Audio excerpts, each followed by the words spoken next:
Tonight on 2020. What happens when you go out of bounds? A trusted teacher ordering her kindergarten students to punish a 6-year-old by hitting him.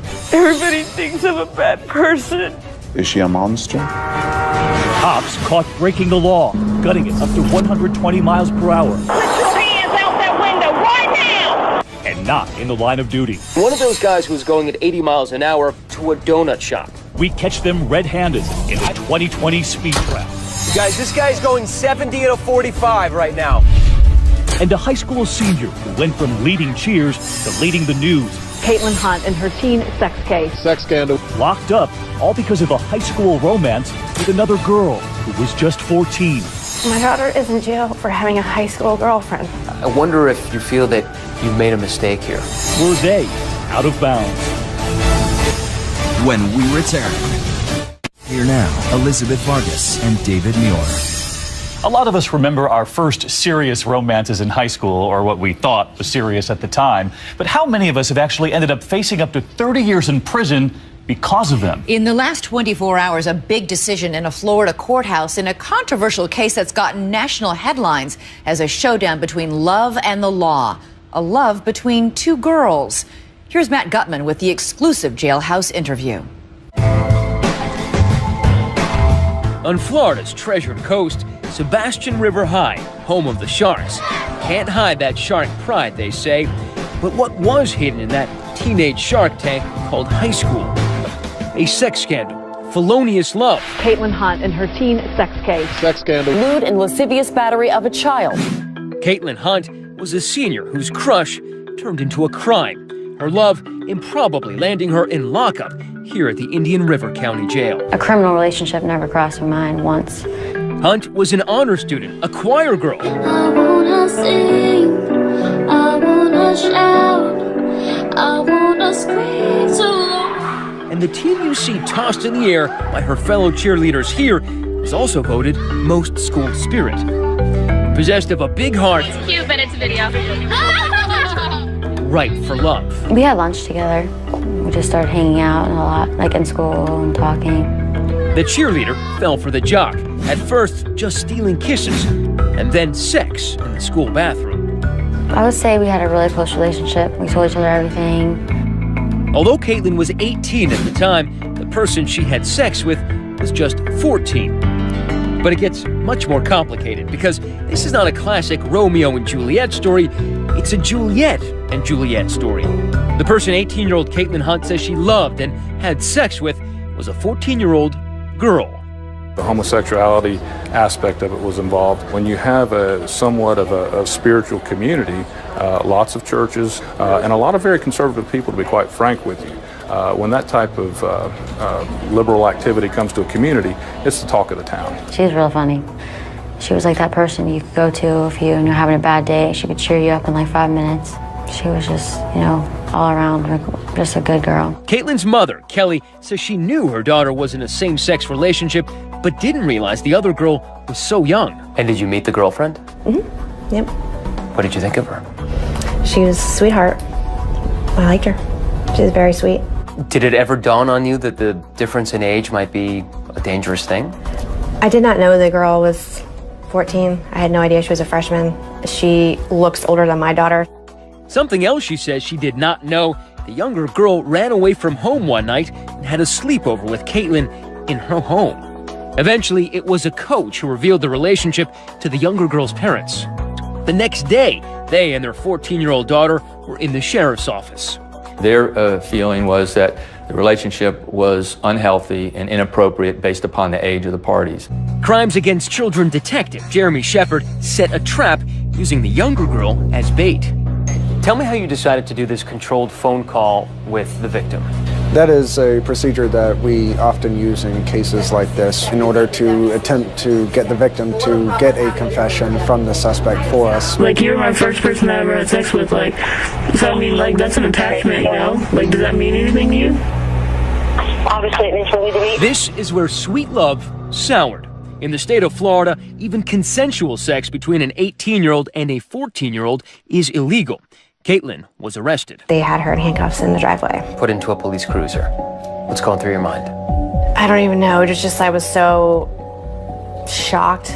You know, I was scared to death because she was so scared to death. I'm Detective Shepard with the Sheriff's Office. In an interrogation room, Caitlin is questioned, asked about intimate details most people would want to discuss with their best friend, much less a police officer. Would you say the first time y'all had sex was before Christmas or after Christmas? After. Okay. We met Caitlin at the Indian River County Jail yesterday for her first interview. We expected to meet a bubbly teenager, but after 2 months in lockup, the high-spirited girl was gone. This Caitlin appeared stunned, nearly speechless, still a bit bewildered by the whirlwind that landed her here. So you literally didn't know that you were breaking the law? No, I really didn't know. I wouldn't have continued if I really knew what the laws were and if I knew what I was getting myself into. Assistant State Attorney Brian Workman charged Caitlin with 2 counts of lewd or lascivious battery. Those are felonies. I don't think that either one of these girls thought that anything that they did was wrong. I understand that Caitlin is 18. I'm well aware that she's 18, but in no way, shape, or form is that child an adult. After her arrest in February, Caitlin was released on bail. The judge set a condition: she could not contact her young girlfriend. The peppy cheerleader and choir girl who dreamed of studying nursing was now facing serious criminal repercussions for her forbidden romance. A possible criminal record, registering as a sex offender and going to prison for a maximum of 30 years. Voted most school spirit? Yeah. And then you're in jail. I know. It's like something you think you would never go through. I felt like my senior year was like ruined. Did she ever tell you about her sexuality? Not outrightly, not like, hey, I am gay, or hey, I'm a lesbian, or hey, I'm bisexual. We never had that conversation. Her mother claiming the prosecutor and the younger girl's family were motivated in part by an anti-gay bias. On Facebook, she aired her daughter's Shakespearean lament, writing of the younger girl's parents. They were out to destroy my daughter. They feel like my daughter made their daughter gay. The family then came up with this line: stop the hate, free Kate. I needed everybody to know what was going on, and for someone else to say you were right. Like, this is absolutely crazy and wrong. Gay rights activists and others grabbed this digital gauntlet and rallied behind Caitlin and her family. Supporters donated tens of thousands of dollars. A petition against the prosecution got more than 300,000 signatures online. And this summer, Caitlin flew to New York to march in the world's largest annual gay pride parade. What does it feel like to, in some ways, become this icon of the gay community? It's pretty awesome because, the support from the community is just, it's overwhelming, but nice at the same time. I'm scared of losing my life, the rest of my life, not being able to go to college and be around kids and my sisters and my family. If Caitlin were Kyle, how different would this be? My honest opinion is it would not be an issue. Do you think CS's parents would have gone to the police had they not believed she was in a gay relationship? I believe that they would have gone to the police anytime they found out that an adult was having sex with their child, particularly at school. An adult, someone who's in high school with her. She's an adult. Basketball team, cheerleading. She is an adult. Florida has a mandatory reporting law, and if they had not reported, they would have been committing a crime. Even so, the prosecutor offered Caitlin a plea deal. It included no jail time. She rejected the offer, insisting she did nothing wrong. She wanted a trial to prove her innocence. Tell me what you were fighting for. Equality, justice. But then, a shocking reversal. 20,000 reasons, Caitlin Hunt landed right back in jail. Parents thrown into a tailspin over a phone call from their daughter. Behind bars and desperate. Just hang in there, just calm down. And what about the other parents? We'll hear how they have suffered and their surprising views about the relationship that became a crime. Stay with us. 2020 continues with Matt Gutman.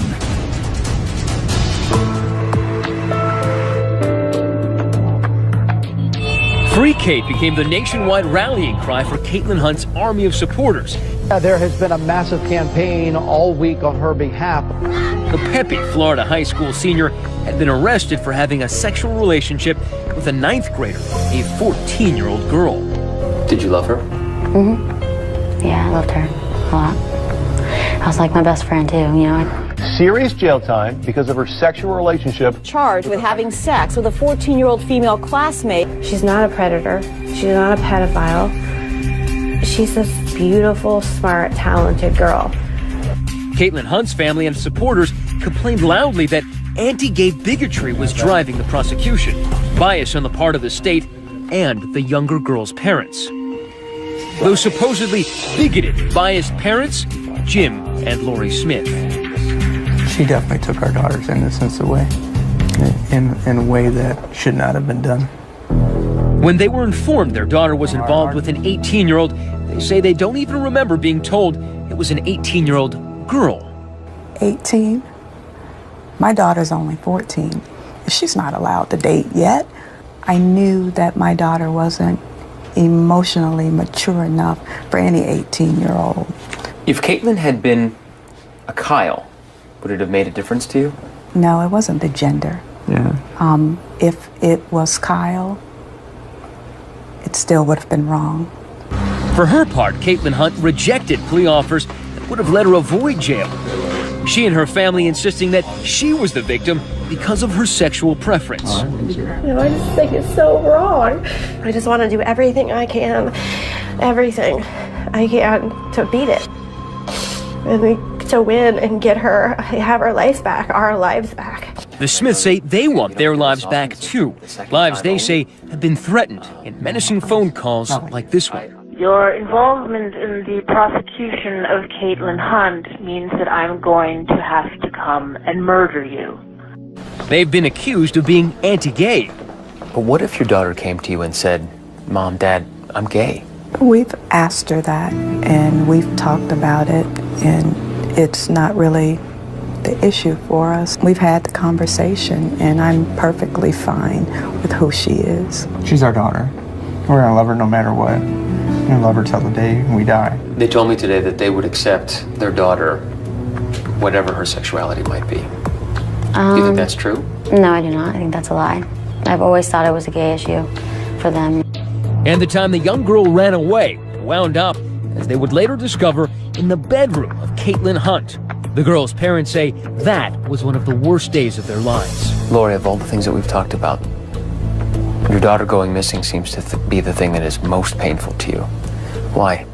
I thought someone had come and taken her, and my only thought was I should have been there. I'm supposed to take care of her. This is my baby. But the Smith family had not heard the last of Caitlin Hunt. In spite of the judge's order forbidding any contact whatsoever, police say Caitlin had been exchanging text messages with the other girl, more than 20,000 texts, sending her nude and lewd photos and videos of herself, and most damning, there was intimate physical contact. I wonder if you feel that you've made a mistake here. I made a mistake. Do you think you made a mistake?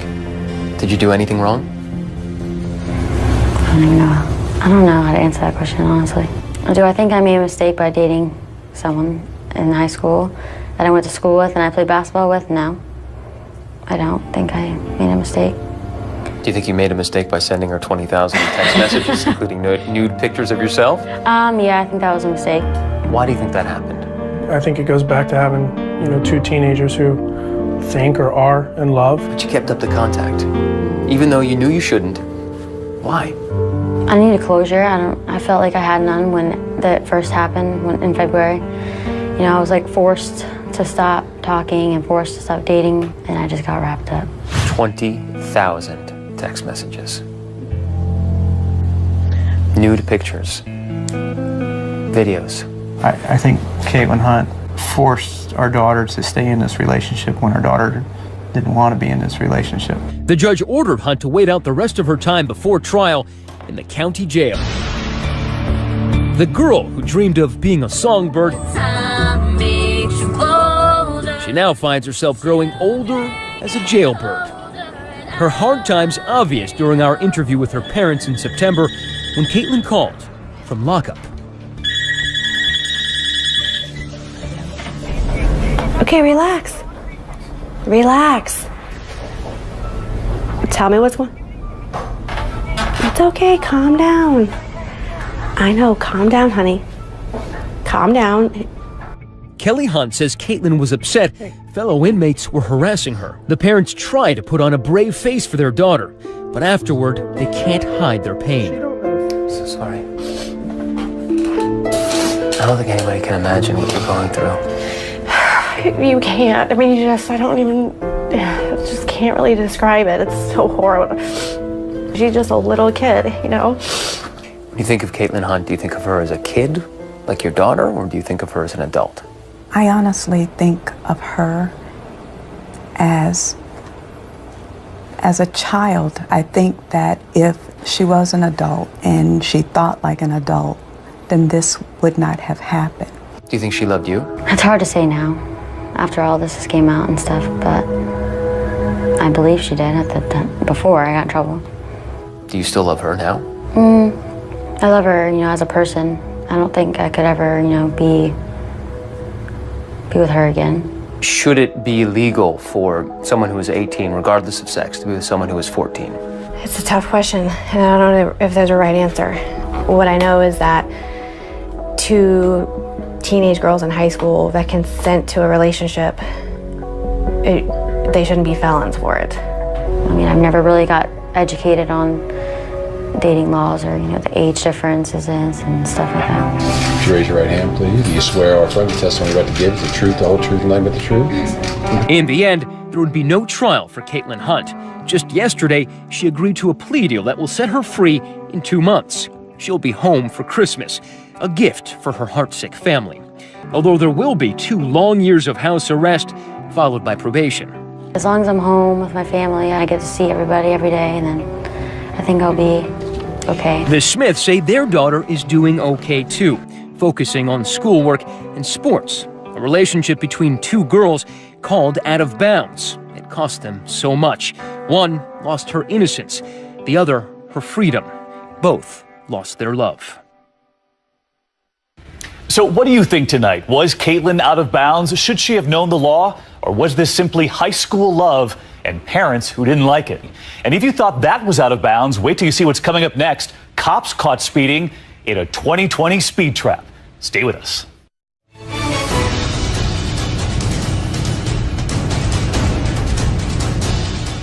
How's this for something that's out of bounds? Police racing in their cars up to 120 miles an hour, and some were just going to the donut shop, putting us all at risk in the process.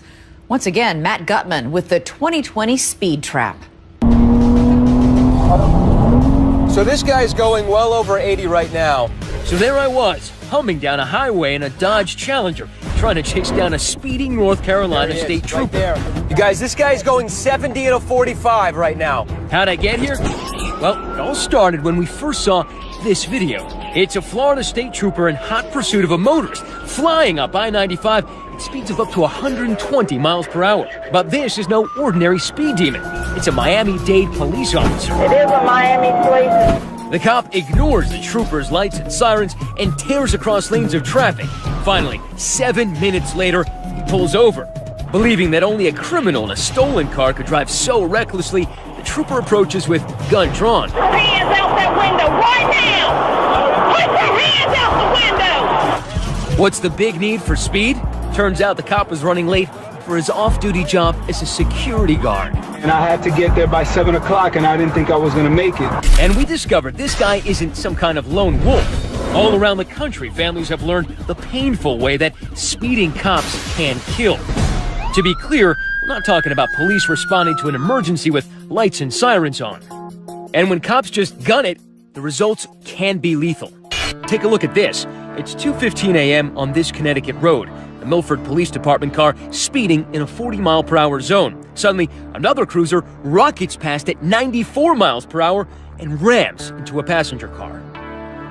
Killed in the accident were 2 19-year-old sweethearts, Ashley Krakowski, a high school hockey star with dreams of becoming a nurse, and David Servit, a talented musician who planned to go to business school.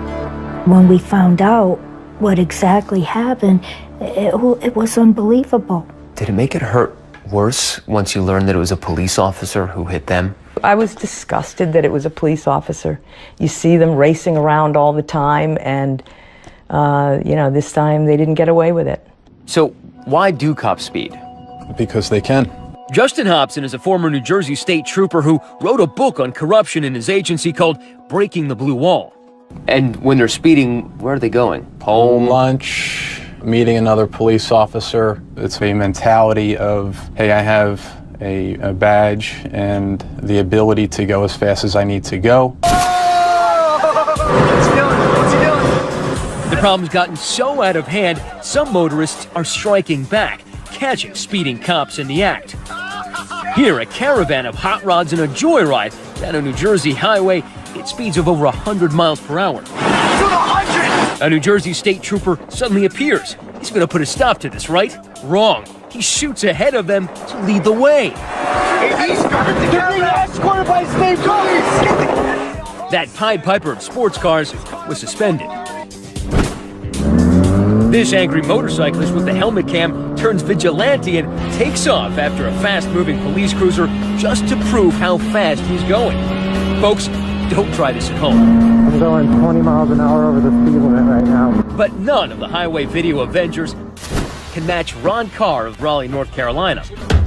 After getting his hair blown back by lead-footed lawmen once too often, Carr linked his vehicle with cameras to expose what he calls rampant hypocrisy. Now watch this guy. You or I would get a ticket for doing what he's doing right now. Yes, they're fast, and he's furious. Who polices the police? What does it take for an officer to be charged? Right. Carr's now posting his greatest hits on, what else? His own YouTube channel.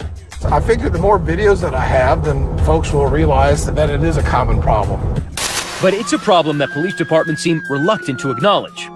Going back to that terrible Connecticut crash, the officer involved was convicted and sentenced to 10 years in prison, though he's currently free as he appeals. The families of those two young victims wanted to uncover the scale of the problem, so they sued the police, demanding to see all dashcam video from the previous 2 years. We wanted to know, was there a culture of speeding? Was this an isolated incident that you could forgive a little more easily? The families did receive 500 dashcam clips, including footage of an officer on a call racing at 113 miles per hour in a 45 zone. He was suspended. But then Milford PD claimed it accidentally deleted another 2,000 dashcam clips. 2,000 clips? An accident? The family isn't buying that.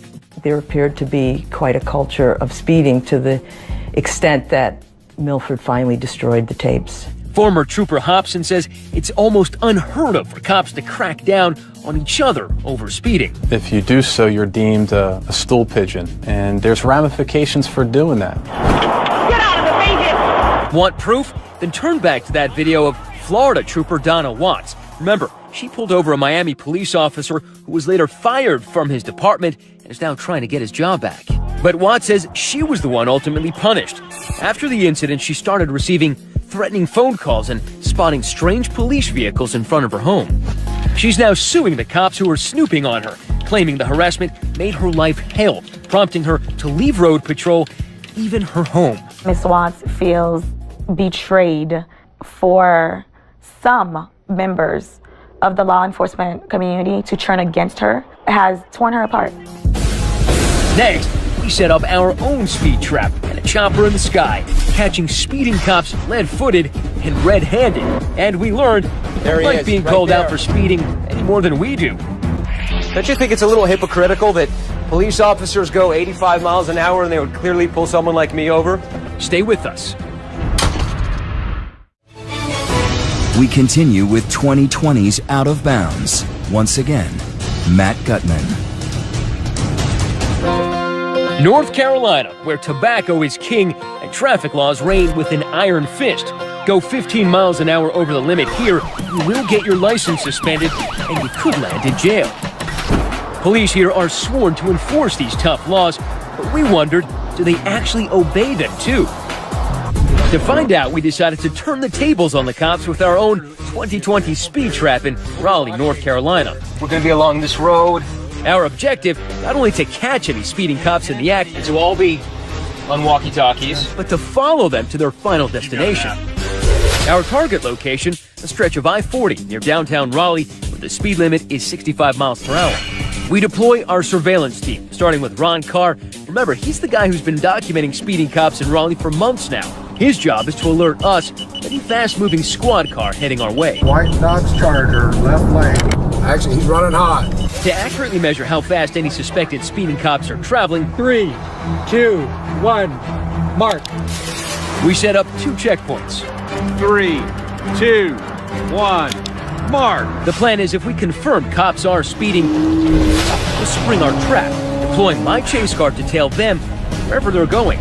Even though we chose something with some hefty horsepower, we don't want to get busted for speeding ourselves. So in case we lose them... Where did he go? We brought in the Air Cavalry, a 2020 helicopter equipped with an aerial surveillance camera. Those cops can run, they can't hide from our eye in the sky. The 2020 speed trap is set, and it's not long till this cruiser flies by our checkpoints at 75 miles per hour. Mark. That's 10 over the limit. No lights, no sirens. By the time the cruiser reaches us in the chase car, we estimate it's picked up even more speed. It's going about 85. It's hard for us to catch up. My chase car's left in the dust, but luckily, our chopper team gets us right back on track. We're on it. Chopper's on it. It says SBI Crime Lab. We're able to follow the car to its final destination and confront the lead-footed driver. Matt Gutman from ABC News. Hi. How you been? I'm good. Good. We were watching you on I-40. Okay. We're going about 85 miles an hour. Okay. Wondering what you think about that. I don't really have a comment. You don't have a comment? No. It's hardly an emergency. The officer is just dropping off evidence at the state crime lab. Don't you think it's a little hypocritical that police officers go 85 miles an hour and they would clearly pull someone like me over? That would upset people.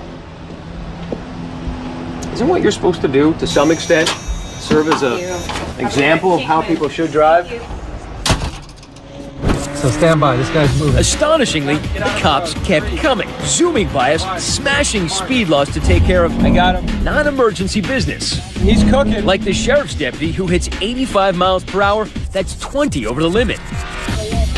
We're able to follow the deputy all the way downtown, where we discover there's no emergency. She was just apparently late for an appointment at the courthouse. All right, she is pulling into the official intake vehicles only. We can't do that. He's running hot. Same story with another sheriff's vehicle that we clock at 82 miles per hour. He's going so fast. He was going 82. Stay on him. Chopper, stay on him. Everybody stay on him. He's moving too fast for me to keep up with. Oh man, we just lost him. Finally, our trusty chopper again comes to the rescue and puts us back on his tail. The officer leads us on a merry, slow-speed chase through Raleigh's downtown streets. He's going around in circles. He is aware we're following him. I think he's trying to shake us. He finally comes to a stop at the federal courthouse. We're from ABC News. We noticed that on I-40 over there, you were going about 82, 85. Wondering if you were on an emergency call. We didn't see the flashers. Pick up a federal prisoner and take him back to Edgecombe County. I don't know, if I went 81 or 82, you'd probably pull me over. I would. You think your superior would mind that you were going that fast? Would he mind? Probably. 2, 1, mark. But not all of the cops we caught speeding were on official business. Check out this officer cruising by at 79 miles per hour. Our helicopter crew tracks him as he exits the highway and follows him to, you're not gonna believe this, a donut shop. And Dunkin' Donuts wasn't the only eye-opening destination we discovered. Mark, the course of our surveillance op. Check out this highway patrol SUV speeding 75 miles per hour. I see him. By the time he gets to us in the chase car, we estimate he's going even faster. So this guy's going well over 80 right now, the middle lane. Tearing across lanes just to get to his exit. Oh, wow, he did 3 lanes at once. Did 3 lanes without using his blinkers, ladies and gentlemen. We're able to catch up on a local road, but again, he punches the accelerator. You guys, this guy's going 70 at a 45 right now.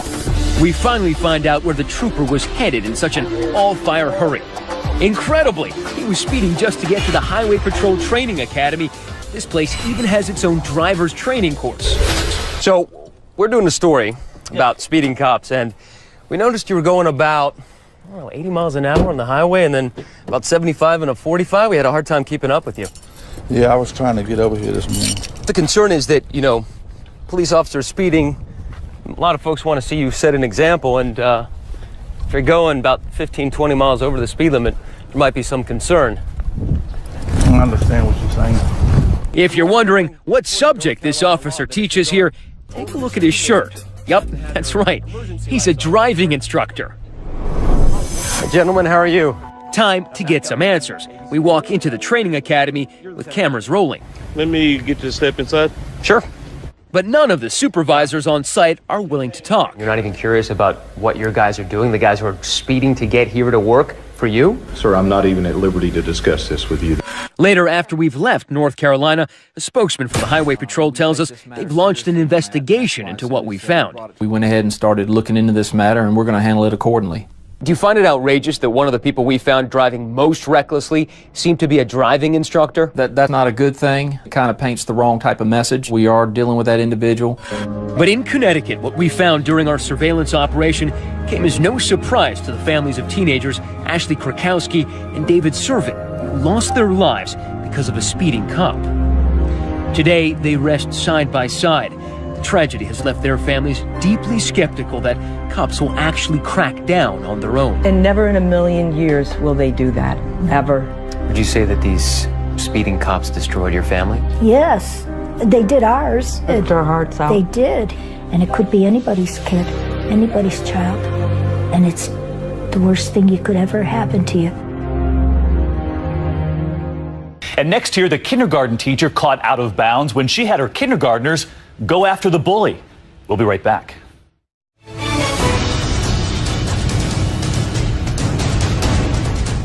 The mob's got a phrase for it, ordering a hit. But that took on an all-new meaning this past summer when a Texas teacher was accused of ordering kids to literally hit a fellow student, a kindergartner. So as John Quinones lays out the story, who are you going to believe, the veteran teacher or the child? Were you loud at the kids? I'm loud. Cynthia Ambrose is a kindergarten teacher who earned a reputation for being the enforcer at Salinas Elementary in San Antonio. Known for the cup of ice chips that she kept on her desk, some say she was just as infamous for a kind of ice water coursing through her veins. Were you tough on the kids? If they were in trouble, timeout.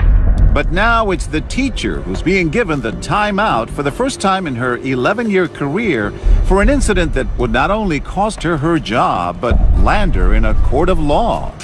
Do you miss those kids in the classroom? So bad. She was very mean to everybody. All the kids were scared of her. She misunderstood what was appropriate in disciplining a child. How would you describe her? As having crossed a line that no teacher should cross. It was supposed to be a teachable moment, and it just, backfired on me. Aiden Neely may not look like a bully as he tackles those monkey bars, but that's exactly how school officials painted him when he attended kindergarten at Salinas Elementary back in May of 2012. Hey, buddy. How are you? Good. I'm John. When I recently met Aiden, he was by all appearances a polite, poised, perfectly behaved little boy. When you grow up, what do you want to be? A football player. Football player. But back on that spring morning, Aiden's teacher, Barbara Ramirez, received complaints that Aiden was bullying other students. So she took him directly to Cynthia Ambrose for a healthy dose of her trademark tough love. Ms. Ramirez walked into my classroom upset, talking about how he had punched some girls and kicked some boys. And I was like, what do you want me to do? Do you want me to scare him? In keeping with her M.O., Ambrose takes discipline to a whole new level. She stands Aiden in front of the class and makes an outrageous appeal to her students. I turned around and said, well, does everybody want to show what it feels like? Expecting a yes, and I would turn to Aiden and say, would you like your friends to hit you? Sure enough, a student took the dare, and suddenly 6-year-old Aiden was under assault. It happened so freaking fast that next thing I know, I hear this hit. Aiden's mom, Amy, is horrified by what she says happens next. Miss Ambrose took it upon herself to have her kids line up and hit Aiden. Some in the face, some in the back, some on his head. He said some hit him twice.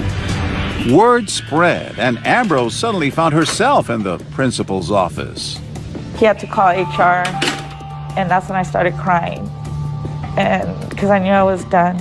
An angry mother hit back. My stomach was in knots. But the boy's mom says that is not enough. Talking to any news organization that would listen. This teacher is going to be back in the school system and teaching other children. Ambrose was ultimately suspended and left Salinas Elementary. But that wasn't enough for District Attorney Susan Reed.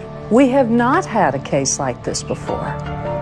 And I felt it was imperative that the state speak up about it. In June, Ambrose was put on trial, accused of encouraging multiple students to hit Aiden that day. But if you think Ambrose was about to fall on her sword, think again. How many kids hit him? That I know of, one. Only one? That's a far cry from what Aiden Neely would tell a sympathetic jury. He was the prosecution's star witness. Do you remember other kids getting up and slapping you in the back? Yes. Okay. Do you remember how many kids did it? I think like 21. The prosecution also called the only other adult eyewitness, that teacher who brought Aiden to Ambrose's class that day, Barbara Ramirez, and she had her own damning account. And that's when she asked, she said, come on boys and girls, let's line up and let's bully Aiden. Did Miss Ambrose say anything when she saw the students hitting Aiden? That's when she said, come on, let's hit him harder. Did you say those things? No. Not expecting them to do that. No. You're sorry you said that. Big time. I wish I could take them back. Is Cynthia now lying? Yes, she scared him. She humiliated him. No chance that this could have been misconstrued, that maybe it was a misunderstanding by a kindergarten student? I think the misunderstanding was on the part of Miss Ambrose. She misunderstood what was appropriate in disciplining a child. During the trial, Ambrose says she'd visit the church adjacent to the courthouse, the once unbending disciplinarian on bended knee. Everybody kept praying and saying, you know, have faith in God. The truth will come out. But the truth in the jury's eyes took less than an hour to find. After only 36 minutes of deliberation, they found Cynthia Ambrose guilty of official oppression, a Class A misdemeanor in Texas. They don't believe that you were telling the truth. Why should we? I just know that I didn't order hit. The judge, however, didn't buy Ambrose's story. This is absolutely the parents' worst nightmare. They send their children to you and they trust you. In August, Ambrose was sentenced to 30 days in jail and 2 years probation, ensuring that she won't be able to teach again in Texas for at least that long. I love what I do. I love it. But it's not worth it. This has broken me. Does Aiden ever talk about what happened that day anymore? Sometimes he'll come up to me and say, Mommy, why'd you leave me in that classroom? And because of that, Amy says she pulled Aiden out of Salinas Elementary. He's now at a new school with new teachers and new friends. And people are nicer in this school. Yes. The other school, people being mean to me. You've said that you want Cynthia Ambrose to never teach again. Yes.